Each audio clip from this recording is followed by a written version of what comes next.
Hello students, आपके अपने channel SR success towards में स्वागत है। हम पढ़ रहे हैं चैप्टर 11 अल्कोहल, फिनॉल तथा ईथर। आज का हमारा टॉपिक है ईथर बनाने की सामान्य विधियां।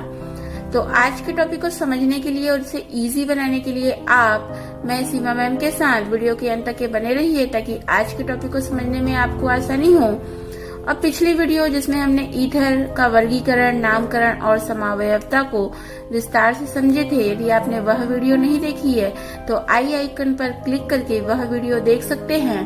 और वीडियो पसंद आए तो इसे लाइक जरूर कीजिए, शेयर कीजिए और मेरे चैनल को फर्स्ट टाइम वॉच कर रहे हैं तो सब्सक्राइब कीजिए, बेल आइकन को दबाइए ताकि वीडियो की नोटिफिकेशन आपको सबसे पहले मिले। और इंस्टाग्राम पर सीमा साहू 179 को फॉलो कीजिए। तो चलिए आज की क्लास स्टार्ट करते हैं। ईथर बनाने की सामान्य विधियां। तो ईथर को 5 सामान्य विधियों से तैयार किया जाता है। फर्स्ट, एल्किल हैलाइड से विलियमसन संश्लेषण द्वारा। सेकेंड, अल्कोहल से। थर्ड, अल्कोहल की डाइएजोमेथेन से क्रिया द्वारा। फोर्थ, एल्किनो से। और फिफ्थ है ग्रिग्नार्ड अभिकर्मक से। तो चलिए हम इन्हें एक एक करके समझते हैं। फर्स्ट, एल्किल हैलाइड से विलियमसन संश्लेषण द्वारा। तो इस रासायनिक अभिक्रिया में नाभिक स्नेही प्रतिस्थापन अभिक्रिया SN2 प्रकार की होती है और यह अभिक्रिया को विलियमसन नाम के वैज्ञानिक ने खोज निकाला था, इसलिए इसको विलियमसन संश्लेषण कहते हैं। ईथर बनाने की इस विधि में जब एल्किल हैलाइड को सोडियम एल्कोक्साइड के साथ गर्म किया जाता है तो विस्थापन अभिक्रिया द्वारा ईथर बनता है। जैसा कि हमें यहाँ रासायनिक समीकरण प्रदर्शित है, एल्किल हैलाइड की अभिक्रिया सोडियम एल्कोक्साइड से करने पर डाई एल्किल ईथर प्राप्त होता है। अब जानते हैं एल्किल हैलाइड को RX से प्रदर्शित करते हैं, तो यहाँ पर R के स्थान पर हम मेथिल लेकर के समीकरण बनाएंगे। तो यहाँ पर मेथिल क्लोराइड की अभिक्रिया सोडियम मेथॉक्साइड से करने पर डाई मेथिल ईथर प्राप्त होता है। इस रासायनिक अभिक्रिया में एल्किल हैलाइड यानी कि RX ये अभिकारक की तरह और सोडियम एल्कोक्साइड अभिकर्मक की तरह कार्य करता है। आगे हम समझेंगे विलियमसन संश्लेषण की क्रिया विधि कि एल्किल हैलाइड से जब सोडियम एल्कोक्साइड अभिक्रिया कर रहा है तो ये किस प्रकार से कार्य करता है। तो यह प्रयोगशाला में ईथर बनाने की सबसे महत्वपूर्ण विधि है। इसमें एल्किल हैलाइड और सोडियम एल्कोक्साइड क्रिया करके ईथर बनाते हैं। तो यह एक नाभिक स्नेही अभिक्रिया है जिसमें एल्कोक्साइड आयन से हैलाइड आयन का विस्थापन होता है। विलियमसन संश्लेषण की क्रियाविधि में अल्कोहल की सोडियम से अभिक्रिया होकर के सोडियम एल्कोक्साइड बनाता है और सोडियम एल्कोक्साइड एल्किल हैलाइड से अभिक्रिया करता है जिसमें एल्कोक्साइड आयन हैलाइड आयन का विस्थापन करता है जिससे ईथर बनता है। विस्थापन अभिक्रिया में जब एल्कोक्साइड आयन और एल्किल हैलाइड की अभिक्रिया होती है तो यह पद मंद गति से होता है और संक्रमण अवस्था बनता है। इस संक्रमण अवस्था से जब हैलाइड को विस्थापित किया जाता है तो ईथर प्राप्त होता है। एल्किल हैलाइड से विलियमसन संश्लेषण की विधि में फिनॉल को एल्किल एरिल ईथर में परिवर्तित किया जाता है। इसमें फिनॉल को सोडियम हाइड्रोक्साइड से अभिक्रिया करवाई जाती है जिससे सोडियम फिनॉक्साइड बनाया जाता है और इस सोडियम फिनॉक्साइड का उपयुक्त एल्किल हैलाइड से अभिक्रिया करा करके एल्किल एरिल ईथर में परिवर्तित किया जाता है। जैसा कि हमें यहाँ रासायनिक समीकरण प्रदर्शित है, फिनॉल की सोडियम हाइड्रोक्साइड से अभिक्रिया कराई जाती है जिससे सोडियम फिनॉक्साइड बनता है। इस सोडियम फिनॉक्साइड की मेथिल ब्रोमाइड से अभिक्रिया कराने पर एनिसॉल प्राप्त होता है। इसी तरह से जब फिनॉल की सोडियम हाइड्रोक्साइड से अभिक्रिया करा करके सोडियम फिनॉक्साइड तैयार कर लिया जाता है तो इस सोडियम फिनॉक्साइड की एथिल आयोडाइड से अभिक्रिया करके फेनिटॉल तैयार किया जाता है। इस विलियमसन संश्लेषण विधि से सरल प्रकार के ईथर और मिश्रित प्रकार के ईथर, दोनों प्रकार के ईथर को तैयार किया जाता है।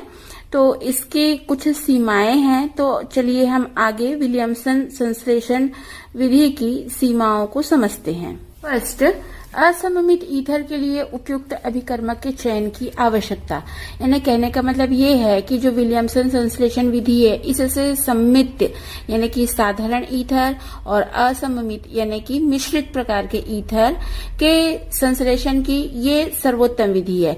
लेकिन जो असममित ईथर यानी कि मिश्रित ईथर के संश्लेषण के लिए उपयुक्त अभिकर्मक के चयन की आवश्यकता होती है। सेकेंड, असममित ईथर या मिश्रित ईथर के निर्माण के लिए प्राथमिक एल्किल हैलाइड होना चाहिए। ऐसा क्यों? क्योंकि जो द्वितीयक एल्किल हैलाइड और तृतीयक एल्किल हैलाइड सोडियम एल्कोक्साइड जो कि प्रबल क्षार होता है, तो सोडियम एल्कोक्साइड की उपस्थिति में विहाइड्रोजनीकरण या फिर विलोपन अभिक्रिया द्वारा एल्कीन्स देते हैं। जैसे हमें यहाँ पर रासायनिक समीकरण प्रदर्शित है, तो हमको एल्कीन्स नहीं चाहिए, हमें ईथर बनाना है। तो ईथर बनाने के लिए यानी कि असममित ईथर या मिश्रित ईथर के निर्माण की प्राथमिक एल्किल हैलाइड का होना आवश्यक है। इसीलिए कहा गया आपको फर्स्ट पॉइंट में कि असममित ईथर के लिए उपयुक्त अभिकर्मक के चयन की आवश्यकता है, क्योंकि उपयुक्त अभिकर्मक होगा तो उससे ईथर का निर्माण होगा। मेथॉक्सीबेंजीन या एनिसॉल बनाने के लिए सोडियम फिनॉक्साइड की क्रिया एल्किल हैलाइड से करवाई जाती है। इसमें जो एनिसॉल है इसको बनाने के लिए ब्रोमोबेंजीन और सोडियम मेथॉक्साइड की क्रिया नहीं करवाई जा सकती, इससे एनिसॉल प्राप्त नहीं होता है। ऐसा क्यों होता है? क्योंकि जो एरिल हैलाइड होता है ये नाभिक स्नेही प्रतिस्थापन अभिक्रिया के प्रति कम क्रियाशील होता है। जैसे कि हमें यहाँ रासायनिक समीकरण प्रदर्शित है, सोडियम फिनॉक्साइड की मेथिल ब्रोमाइड से अभिक्रिया करने पर एनिसॉल बनता है। यहाँ पर हमने एल्किल हैलाइड से विलियमसन संश्लेषण विधि को समझे। एल्किल हैलाइड से जब शुष्क सिल्वर ऑक्साइड के साथ क्रिया कराई जाती है तो भी डाई एल्किल ईथर बनता है। जैसे कि हमें यहाँ रासायनिक समीकरण प्रदर्शित है, यह अभिक्रिया भी एल्किल हैलाइड से ही हो रही है। तो एल्किल हैलाइड के 2 अणु लिए जाते हैं और सिल्वर ऑक्साइड से अभिक्रिया कराई जाती है, तो डाई एल्किल ईथर बनता है। यहाँ पर एल्किल के स्थान पर एथिल लेकर के यदि समीकरण बनाएंगे तो एथिल आयोडाइड की सिल्वर ऑक्साइड से अभिक्रिया होने पर डाई एथिल ईथर प्राप्त होता है। एंड अल्कोहल से, तो अल्कोहल से 2 विधियों के द्वारा ईथर को बनाया जाता है। फर्स्ट अल्कोहल के निर्जलन द्वारा और सेकेंड ड्रे-होजल विधि के द्वारा। तो चलिए हम इन्हें एक एक करके समझते हैं। अल्कोहल के निर्जलन द्वारा, तो निर्जलन यानी आप जानते हैं कि जल के अणु का निकलना। तो इस विधि में अल्कोहल को सांद्र सल्फ्यूरिक अम्ल के साथ गर्म करने पर जल का अणु निकलता है और ईथर बनता है। जैसे हमें यहाँ रासायनिक समीकरण प्रदर्शित है, अल्कोहल के 2 अणु लिए जाते हैं और इसकी अभिक्रिया सांद्र सल्फ्यूरिक अम्ल से 413 केल्विन पर करवाई जाती है, तो डाई एल्किल ईथर बनता है। आर के स्थान पर एथिल लेकर के समीकरण बनाएंगे तो एथिल अल्कोहल के 2 अणु की अभिक्रिया सांद्र सल्फ्यूरिक अम्ल से होने पर जल का अणु निकलता है और डाई एथिल ईथर प्राप्त होता है। पर अल्कोहल की अभिक्रिया सांद्र सल्फ्यूरिक अम्ल से करवाई जा रही थी। जब अल्कोहल की वाष्प को तप्त एल्यूमिना या थोरिया में 523 केल्विन तक प्रवाहित किया जाता है तो जल के अणु के निकलने से ईथर बनता है। जैसा कि हमें यहाँ रासायनिक समीकरण प्रदर्शित है, अल्कोहल की वाष्प को तप्त एल्यूमिना या थोरिया में 523 केल्विन तक प्रवाहित किया जाता है तो जल के अणु के निकलने से ईथर बनता है। पर आर के स्थान पर एथिल लेकर के समीकरण बनाएंगे तो एथिल अल्कोहल की वाष्प को तप्त एल्यूमिना या थोरिया में 523 केल्विन तक प्रवाहित करने पर डाई एथिल ईथर बनता है। फिनॉलिक ईथर प्राप्त करने के लिए फिनॉल की वाष्प को अकेले या फिर अल्कोहल की वाष्प के साथ मिला करके इसे तप्त थोरिया पर प्रवाहित करते हैं। जैसा कि हमें यहाँ रासायनिक समीकरण प्रदर्शित है, यहाँ पर फिनॉल की अभिक्रिया एथिल अल्कोहल से करवाई जाती है, ये तप्त थोरिया पर प्रवाहित करते हैं तो फेनिटॉल प्राप्त होता है। सेकेंड, ड्रे-होजल विधि। इस विधि में जब अल्कोहल को सोडियम की उपस्थिति में टालुइन पैरासल्फोनिक अम्ल के एस्टर के साथ गर्म किया जाता है तो ईथर बनता है। हमें यहाँ रासायनिक समीकरण प्रदर्शित है, अल्कोहल की अभिक्रिया सोडियम की उपस्थिति में टालुइन पैरासल्फोनिक अम्ल के एस्टर से करवाई जाती है तो ईथर बनता है। और अल्कोहल की डाइएजोमेथेन से क्रिया द्वारा।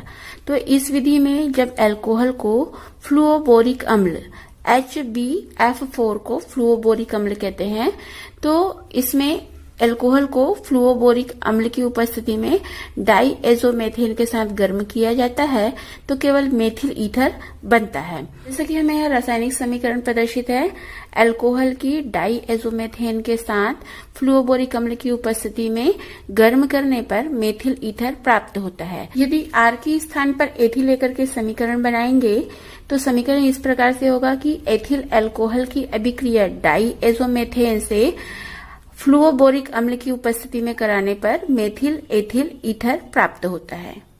एल्कीनों से, तो इस विधि में अम्ल की उपस्थिति में अल्कोहल एल्कीन पर प्रत्यक्ष रूप से जुड़ करके ईथर बनाता है। जैसे हमें यह रासायनिक समीकरण प्रदर्शित है, प्रोपीन मेथिल अल्कोहल से सल्फ्यूरिक अम्ल की उपस्थिति में जुड़ करके 2-मेथॉक्सी 2-मेथिल प्रोपेन बनाता है। विधि में एल्कीन में अल्कोहल का योग मार्कोनी-काफ के नियम के अनुसार होता है। जो मेथिल अल्कोहल है इसमें ऑक्सीजन ऋणावेशित और हाइड्रोजन धनावेशित होता है, तो मार्कोनी-काफ के नियम के अनुसार जो एल्कोक्साइड आयन है वो एल्कीन के sp2 संकरित कार्बन परमाणु से जुड़ता है, जिसमें हाइड्रोजन परमाणु की संख्या कम होती है। एल्कीन में दूसरे नंबर पर जो कार्बन परमाणु है ये sp2 संकरित अवस्था में होता है, तो अल्कोहल का जो ऋणात्मक भाग है वो इस दूसरे संख्या के कार्बन परमाणु से जुड़ता है। क्योंकि मार्कोनी-काफ के नियम के अनुसार अभी हमने समझा कि जिसमें हाइड्रोजन परमाणु की संख्या कम होती है तो इसमें हाइड्रोजन परमाणु की संख्या कम है, तो जो अल्कोहल का ऋणात्मक भाग है इस दूसरी संख्या के कार्बन से जुड़ करके ये 2-मेथॉक्सी 2-मेथिल प्रोपेन का निर्माण करता है।